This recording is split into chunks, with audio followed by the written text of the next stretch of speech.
I absolutely love this time of year. I'm going to timestamp it by saying not only because it's spring, but it's also Mother's Day time, not just the day, which is what I just said, right?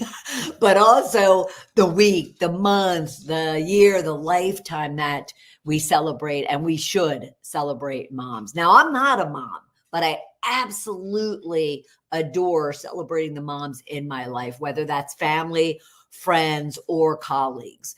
And this particular time of year on Shedding the Corporate Bitch, I also love it because we really lend the whole conversation around working moms and what they should and shouldn't be doing in order to really have the career that they want, integrated with the life that they want. And so we're going to be talking about, and I'm going to be addressing some of the questions that I get from my clients and or friends, family members, others, when it comes to being a working mom, such as what do moms, working moms specifically, bring to the table? And what should working moms be focused on in order to have the career and the life that they want? But also, what are the pitfalls, or what do they not want to be focusing on if they want to continue to advance in their career? And then what factors impact working moms? Because whether it's, life or work, there's a lot of factors playing for and against women and working moms. And what are strategies that working moms can use to ensure that they are successful in building the type of career as well as their life that they want? At the same time, for those single women or women without children like myself, this also applies to you as well. So stay with us as we really dive in and we celebrate moms during this time of year of Mother's Day. Welcome, welcome, welcome to Shedding the Corporate Bitch, the podcast that transforms female corporate executives into powerhouse leaders by showing them how to shed the challenges and overwhelm, along with any fear, insecurity, self-doubt, and negativity holding them back. I'm your host, Bernadette Bose of Ball of Fire Coaching, bringing you powerhouse discussions each week to share tips, advice, and sometimes tough love so you create the riches in your work and life you deserve. Let's do this. Within the Shedding the Corporate Bitch community and my overall business, since I started it back in 2008, and I started this podcast back in 2010, if you can believe it, but I loved the period, the May period of Mother's Day. I loved really focusing one full episode on working moms. And I don't want to see my own sisters, but any woman, any working mom woman feeling as if it's all about everyone else other than themselves. So my first real message to you is please, please, please, single or with kids, please be sure that you really appreciate and what we call honor your riches here in the Shedding the Corporate Bitch community, but honor your riches. There's so much about you as a woman. Long before you're a daughter, sister, aunt, mother, friend, there's so much about you as a woman, as a person, that you should be celebrating and that others should celebrate around you. And so I definitely want every one of you to know that I absolutely honor you as a woman and you as a working woman and then working mom and everything else that you make up being you. So I want to get into some of the specific, like I said, the specific questions and give you some tips and strategies around those questions that I often get from my clients that happen to be working moms. And they're just trying to understand what it is and how it is that they need to be navigating their career, let alone both their career and their life. So the one that always gets me, it's like, an arrow into the heart, is when a working mom might say to me, Bernadette, but what do I bring to the table that's unique or different to anyone else? And we all know that there are skills and talents and traits and qualities of a working mom that others do not have. And I can appreciate that myself, not having children and thinking that I'm pretty well rounded. But I know that those that do have children and are caring for children and, and their spouses or significant others and the family as a whole, they take on definitely traits and qualities and values that maybe others do not. And so tactically, to get down to it, what they bring to the workplace, what the value you bring as a working mom to the workplace is the fact that people might say multitasking, and I happen to believe that, we really don't multitask. There's one thing you do at a time other than chewing and walking at the same time. But, you really can only focus on and be doing one thing at a time. But at the same time, mothers really know how to juggle a lot.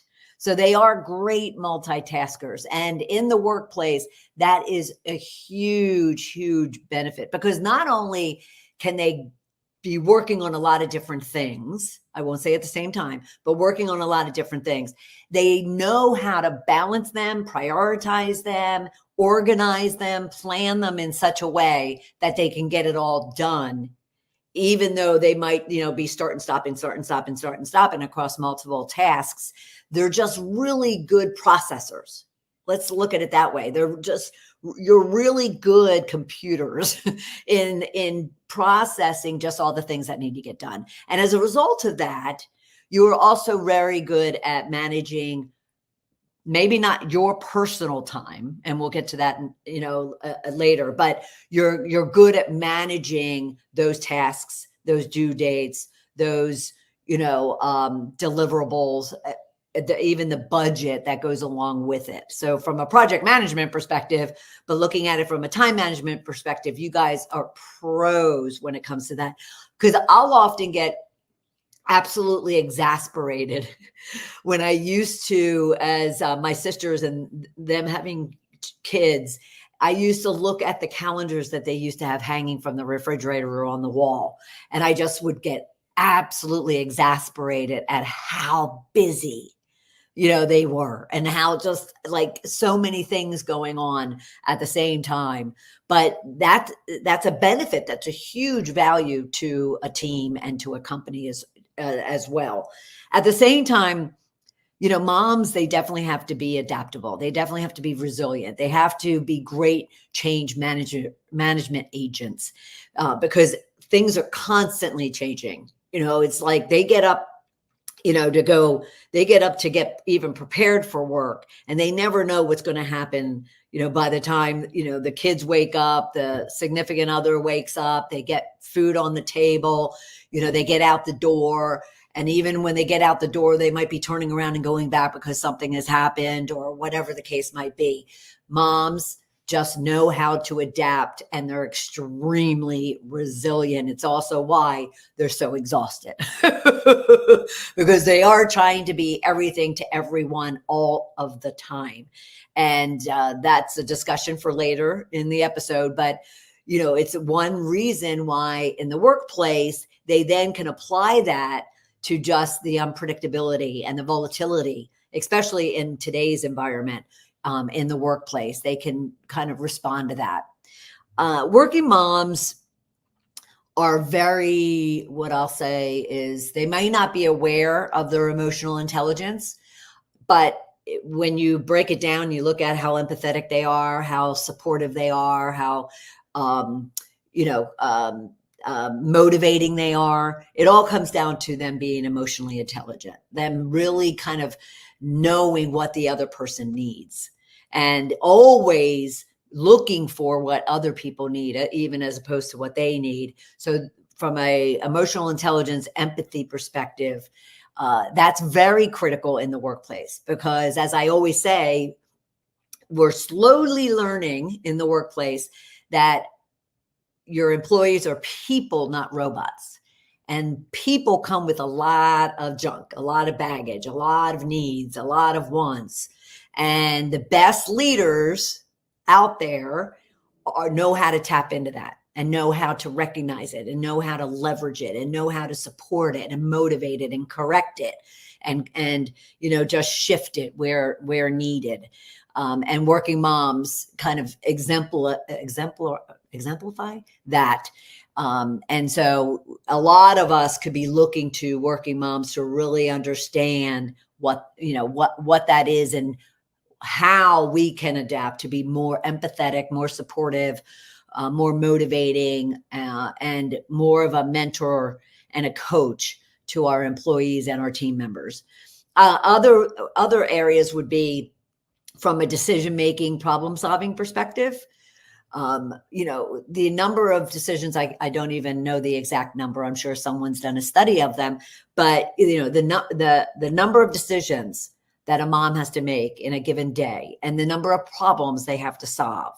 It could be as at home, it could be as, simple as the kid, getting their homework done, or the fact that they brought home a note from the teacher and now everything has to, kind of get shifted up and reconfigure because maybe she needs to go into the school and talk to the teacher, or maybe there was a delay in the babysitter showing up and yet she needs to be out the door for an appointment, whatever the case might be.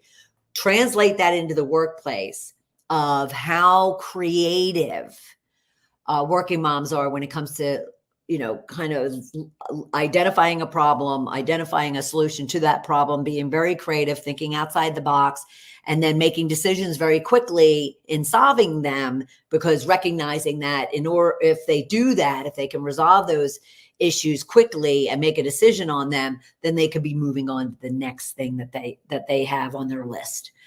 So problem solving and decision making.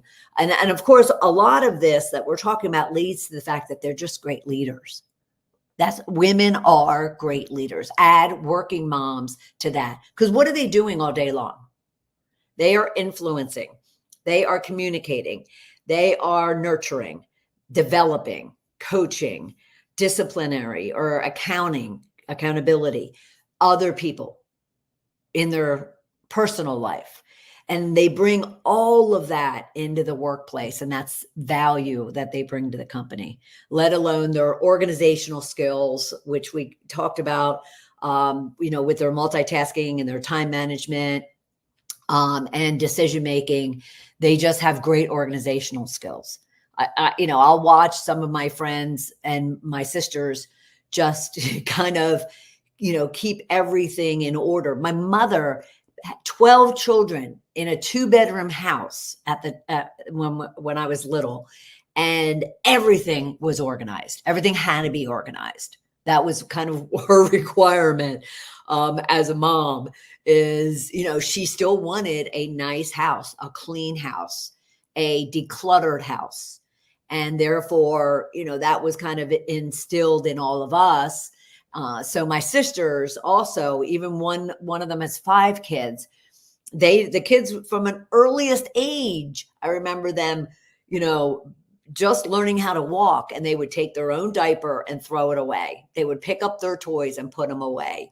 And it's just all inspiring when I watch how moms operate, and they bring all of that into the workplace to support you and the team and the business as a whole. At the same time, working moms, and a lot of this has to do with the fact that they're also female as working moms, but they have a different perspective on things. They have requirements of moms, whether it's products and services, whether it's how they go about their day and what their routines look like, and at the same time, what are those problems that are going to crop up, and therefore what are the solutions? But they have just so many different perspectives on what it is that they need, what it is that their family unit needs, what it is that their children need. So they just have a broader view of different perspectives that they bring to the table, different views, different opinions, different beliefs, different know-hows, let alone the different solutions and the different angles that they can take when it comes to solving problems, creating new ideas, or just getting the work done. And so, diversity of their perspectives is a major value. And then the last value I would mention is the loyalty of working moms, loyalty to their family, to their kids, to the community, to the schools is brought into the workplace. So they're extremely committed and they're extremely dedicated. And oftentimes more so than anyone, they're extremely loyal. At the same time, they have to get it back. They want that back. So they, feel appreciated and supported.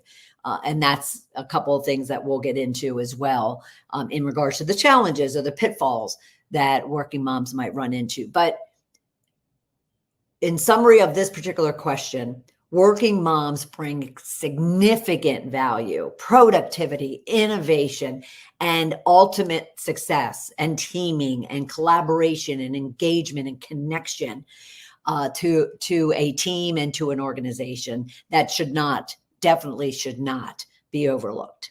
So what do working moms need to focus on if they want to be successful? Well, I would say all of that that we mentioned, all the above, but I would add a couple of things that oftentimes is overlooked and neglected, or there's just so much time in the day.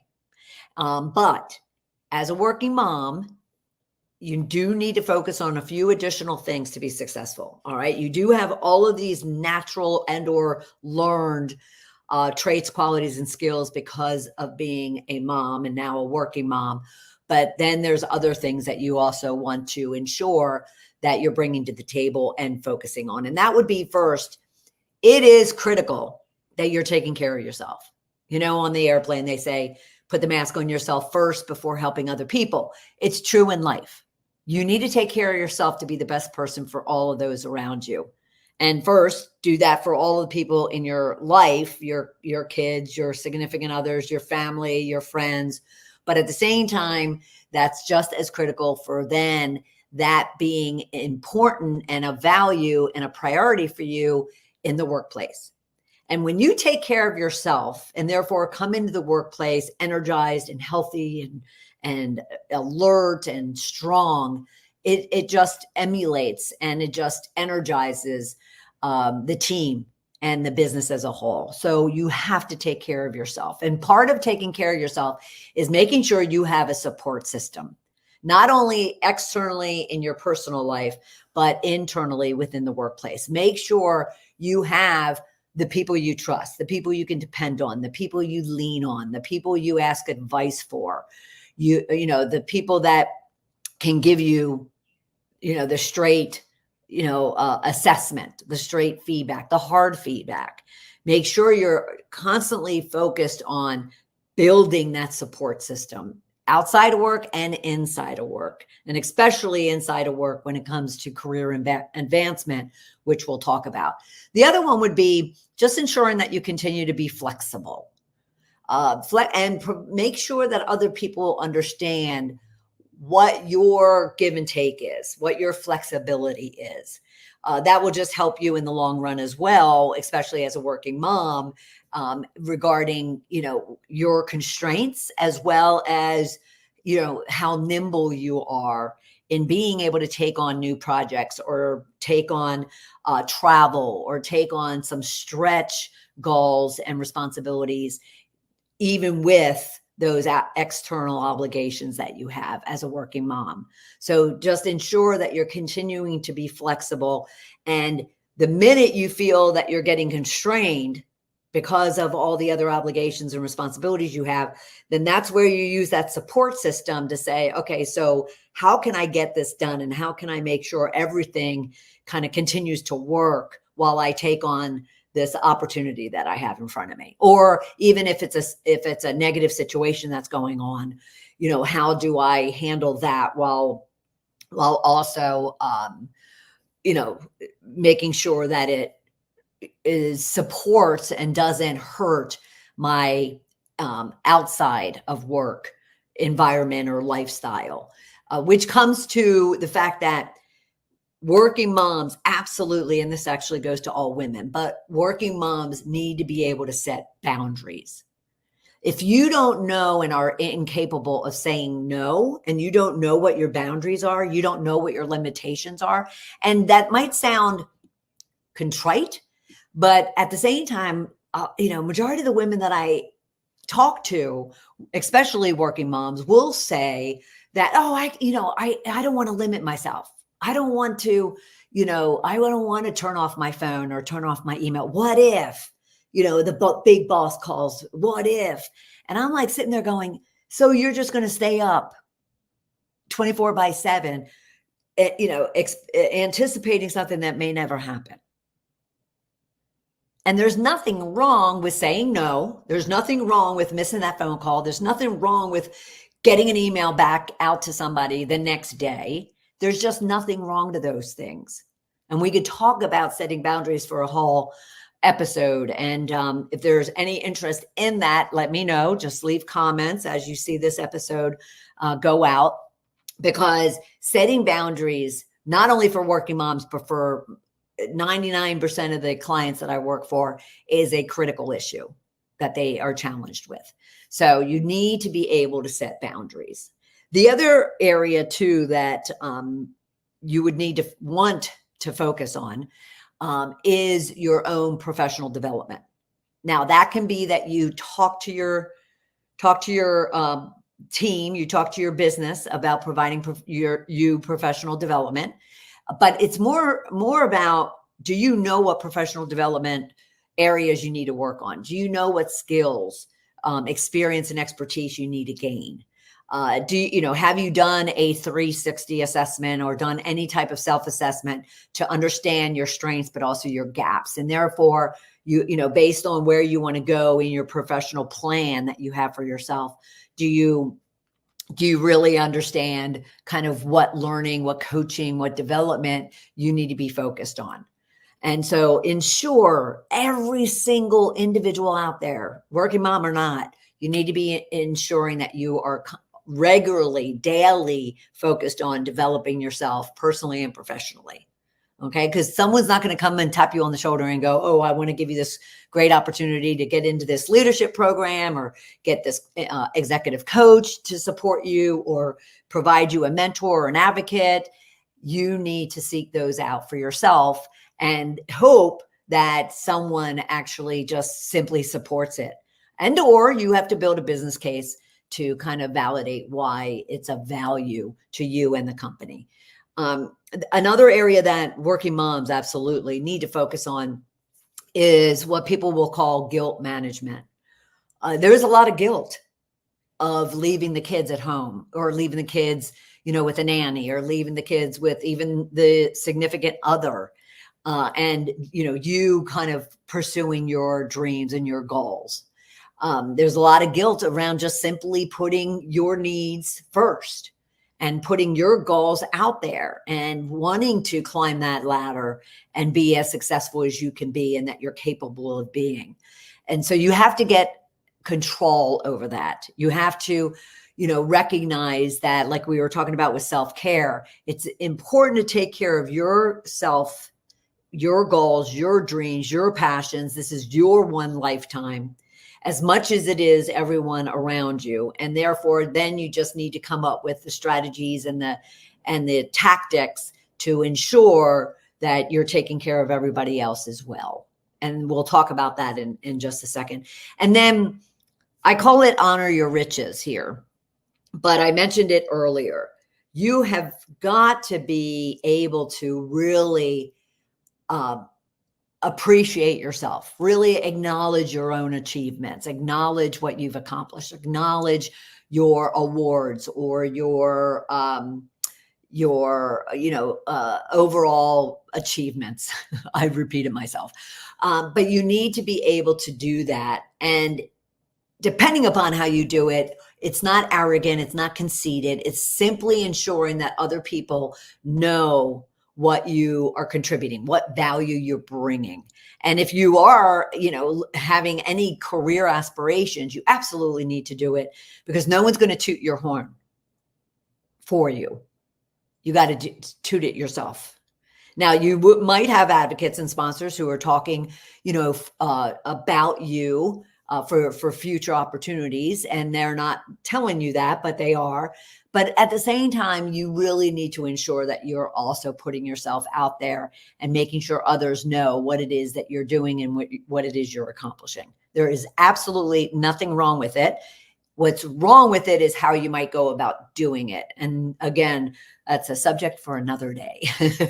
And then working moms can often be extremely distracted, extremely focused elsewhere. From the moment they walk in that door, or pick up the phone or turn on Zoom, they could be in 100 different other places. So what you just need to focus on too is ensuring that if you're going to, take the time and spend the time and as much time as you do working and with the people around you, make sure that you're fully there. Make sure you're fully present. Because if all of a sudden you come home at night, and I don't know about you, but if you come home at night, you kick up your feet and you kind of go to reflect on the day and you can't remember what the heck it is, happened, or what it is you were working on and what it is you accomplished or who you spoke to or what that conversation was about, it's kind of a wasted day. All of a sudden you wake up and it's a year later and you can't remember the milestones. You can't remember what's happened along the way because you're not fully present. Have you ever done that? The simplest analogy would be if you ever got in your car and you drove 10 miles and you get to that destination and you just go, I don't know that I was even awake during that drive because I don't remember anything about that drive because you were in your head. You were thinking about, what has to be done when you get home or what you did yesterday or what you're going to eat. You weren't present right there, paying attention to what is going on around you. And it's really important to focus on some of these things, if not all of them, for you to really understand what it's going to take for you to then, have the success that you want for yourself, which then, kind of flows over into your family and your friends and your overall life. All right. Okay. So I want to talk about some pitfalls that also working moms specifically can, be confronted with. And if you can just understand them and appreciate them at face value, meaning, don't stew too much on them, but at the same time, have a strategy against them and be sure you're doing things, that don't exasperate them, then they won't affect you because you're not going to let them affect you. Okay. So the one would be just the overall conflict many women have when it comes to, work and life, that, they want balance, no such thing. I prefer you looking at it as a blend or an integration of your work and life, but also, it brings in that guilt management. It brings in so many other conflicts that women have when it comes to them working, earning more money than maybe their significant other. Maybe that they are, at a higher level, at a different role and position. Maybe they're conflicted over the fact that they want to, climb the ladder and they want, others to kind of pick up the slack and take care of, what needs to go on outside. Then you have the conflict of maybe the significant other doesn't want to support you. And therefore, okay, so where's that compromise? Where's those boundaries? What's that decision point for you? So there's a lot of work-life conflict that comes up for especially working moms, let alone if you don't have a support system, if you don't have a supportive partner, supportive network of whether it's caretakers or family members or,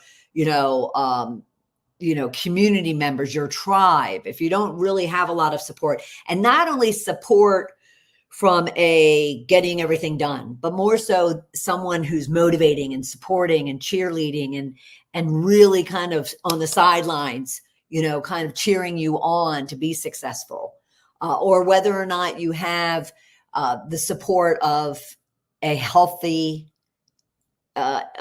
insulary but a healthy family life, family environment, house environment.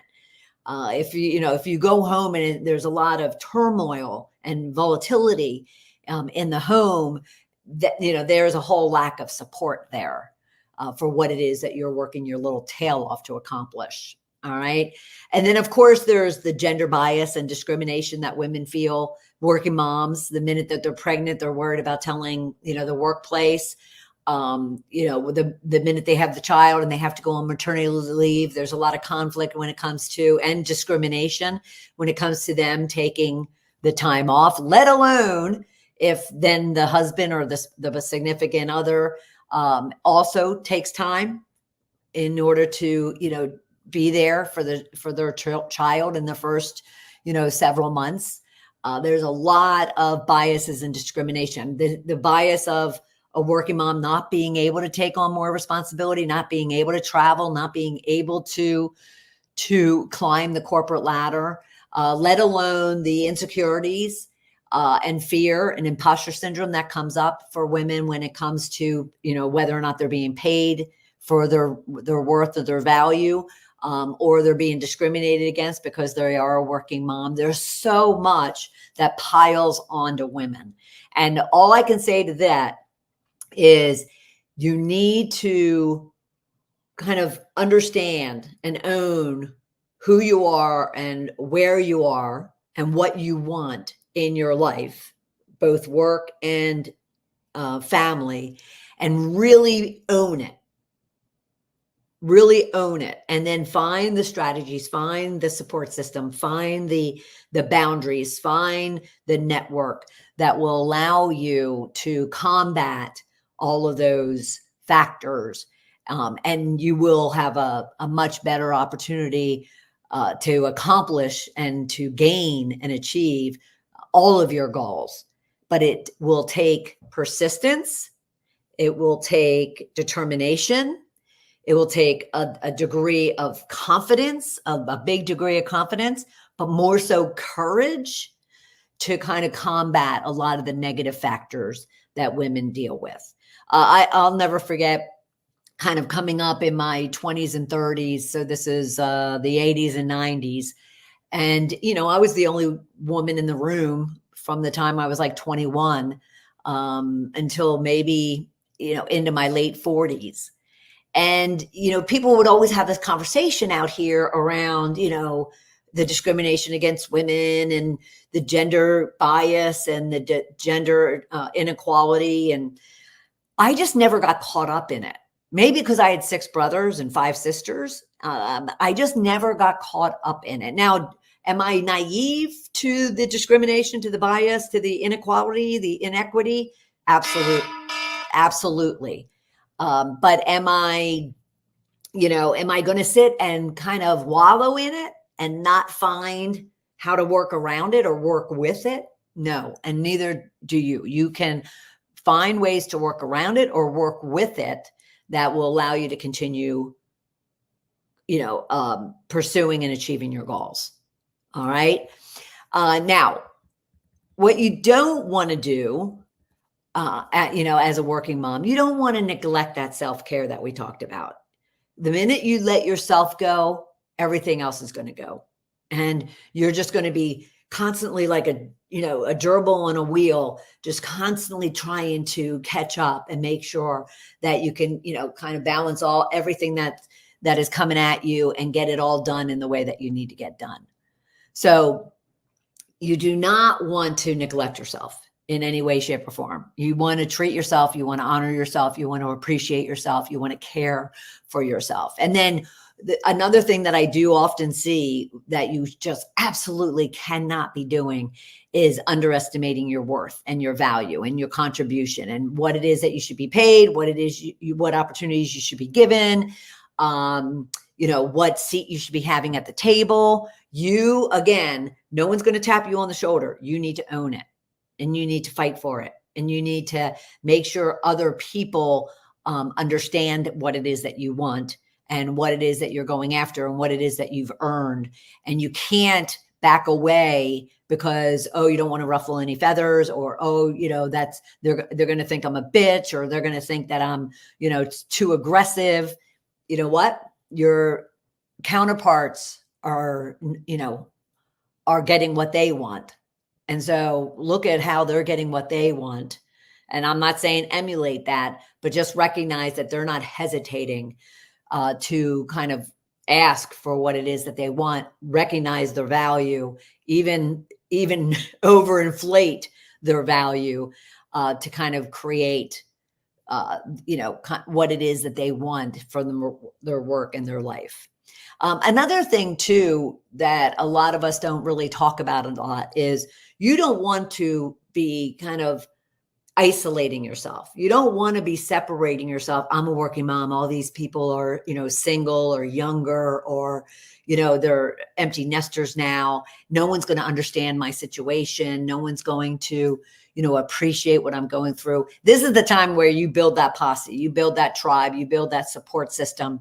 You educate them on what it is that you're dealing with. You educate them on what it is that you want. You educate them on how they can help you. Kind of build that support system. Make sure you're taking care of yourself. Get that professional development that you want. Pursue the next opportunity that is out there. So don't isolate yourself, and don't ignore any of the input or feedback that other people are giving you, good, bad, or indifferent. Leverage it, ask for it, and then use it to understand what it is that you need to be doing in order to respond to it, and in order to overcome it, and or to continue to enrich and leverage it if it's great feedback. So don't ignore feedback. Okay. And then of course we talked about self-care. We talked about, not neglecting yourself. We talked about boundaries. So don't, overcommit yourself.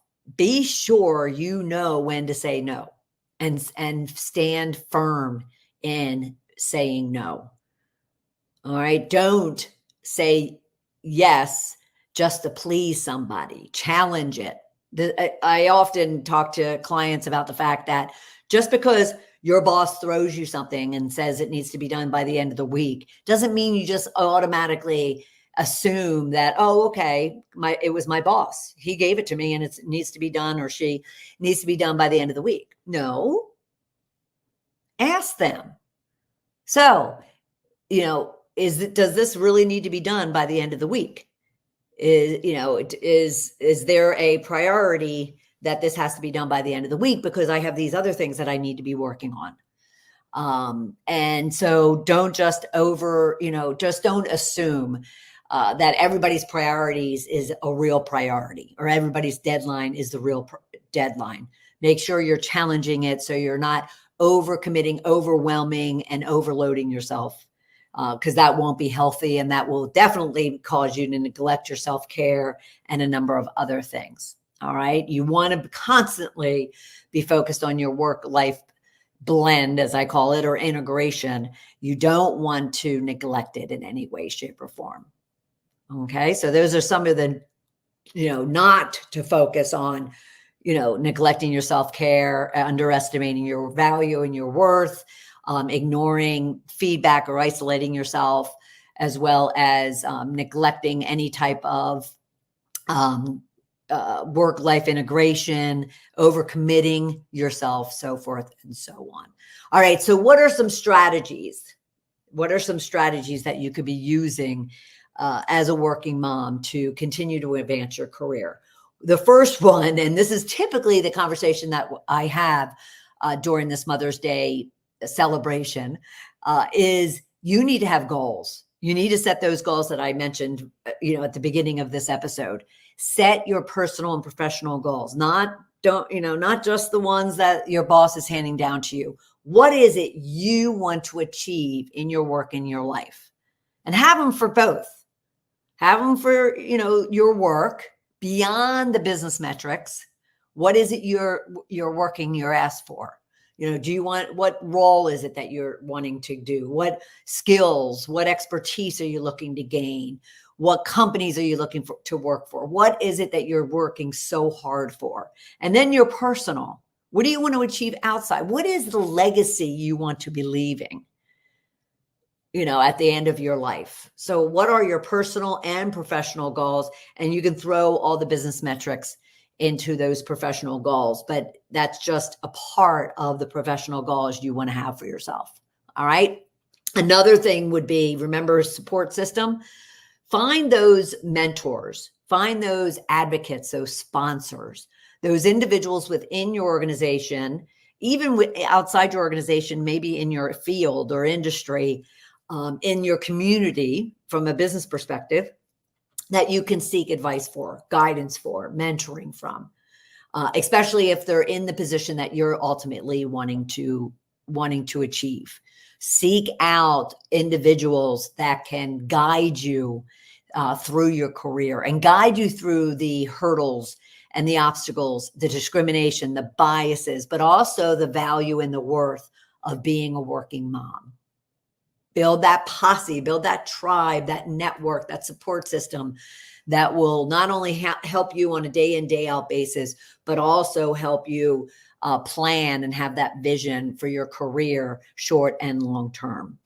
And then, of course, that lends itself to needing to ensure that you are constantly learning and developing and growing. Go out, and if your company won't invest in your professional development, then you go out and invest in training or coaching, or there's a lot of resources online. But if there are skills or expertise that you feel that are gaps and you need to gain for yourself in order to move to that next level, then be sure that you are also putting the time and the effort in, and maybe the investment into getting that continuous learning. And don't rely on your company to always provide it. You may have to go out and do it for yourself. Another thing would be, make sure that people know what it is that you're working on, but what it is that you also are working to achieve. So we talked about honoring your riches. So make sure people know your accomplishments, your skills, your talents, your passions, and your, even your hobbies that can lend itself to opportunities within the business. At the same time, be sure that they know what it is that your goals are, your aspirations, even ambitions. It's not a bad word. Where do you want to go? What is that next role or that next position or that role 3-5 years from now? And then you can be asking them, okay, what do I have right now that lends itself to it? But what do I need to be working on? How do I need to fill the gaps? What type of development, what type of coaching, what type of support, what type of goals do I need to have within what I'm doing right now to then be considered for those opportunities? So be sure that you're also letting other people know what your goals are, because again, they're not going to be tapping you on the shoulder to go, oh, guess what? There's a big opportunity I want for you. You need to make it known. You need to make known what your boundaries are, what your limitations are. There's some of my clients who really can't be doing traveling or moving because of, constraints. Make sure people know that, so it doesn't work against you, it works for you. All right. And then be sure you're developing yourself on a daily basis as a leader. Make sure that you're always focused on how you're communicating, engaging, connecting, and relating to the people that are working with you and for you. Make sure you're working on being a nice delegator or an effective delegator, as opposed to someone who dumps or dictates to other people.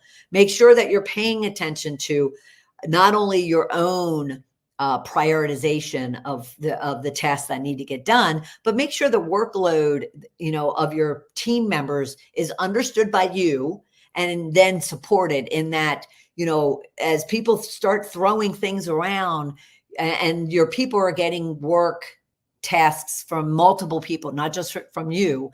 So make sure you are meeting with them on a regular basis to understand what their workload is, what the priorities are, and then helping them to plan those out and organize them and make sure that they're going to be done as effectively and successfully as possible. Because ultimately, what they aren't able to accomplish is going to affect you. So you need to be sure that you're helping them and supporting them in them getting their work done as much as you getting yours done. All right. And that's just leadership as a whole. And then be sure on a regular basis, you are always focused on how best you could be not only taking care of yourself, but you could be working on your work-life integration. I talk to my clients probably in every session about what is it that you're doing to take care of yourself, to enjoy yourself outside the workplace. What are you doing to really set boundaries and come up with routines and disciplines that won't have you looking at your phone or pulling up email or just focusing constantly on work?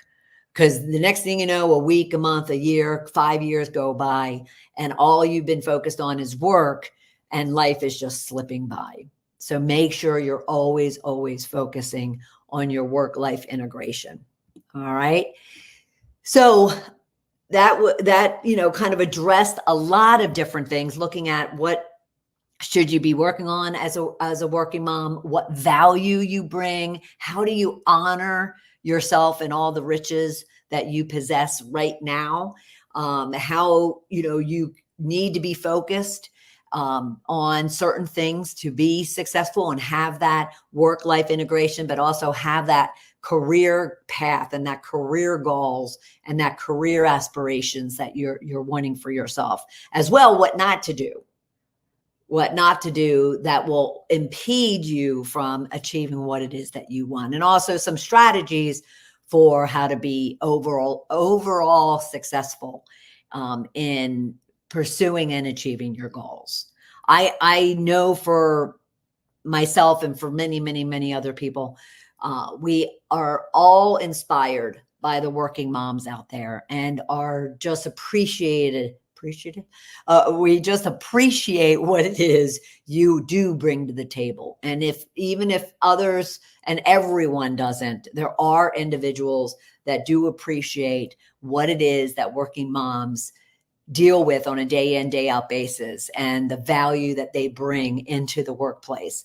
Seek them out and have them to be your supporters and your motivators and your cheerleaders, and reach out to me. I would absolutely love to tell you how wonderful and how much I'm here for you and how much I support you.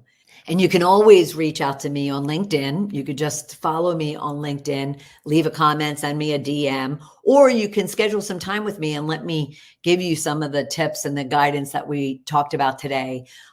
So you can ensure that that integration of your work and life and your career aspirations are supported in such a way that you are successful in achieving them. And so you can always go to coachmebernadette.com/discovery call to schedule some complimentary time with me. All right. And until we meet again, I am so honored that you are here this week. I celebrate you as the working moms that you are. And for all of those who may not be, I celebrate you as well. And I'll look forward to having you right back here for another episode of Shedding the Corporate Bitch. Happy Mother's Day.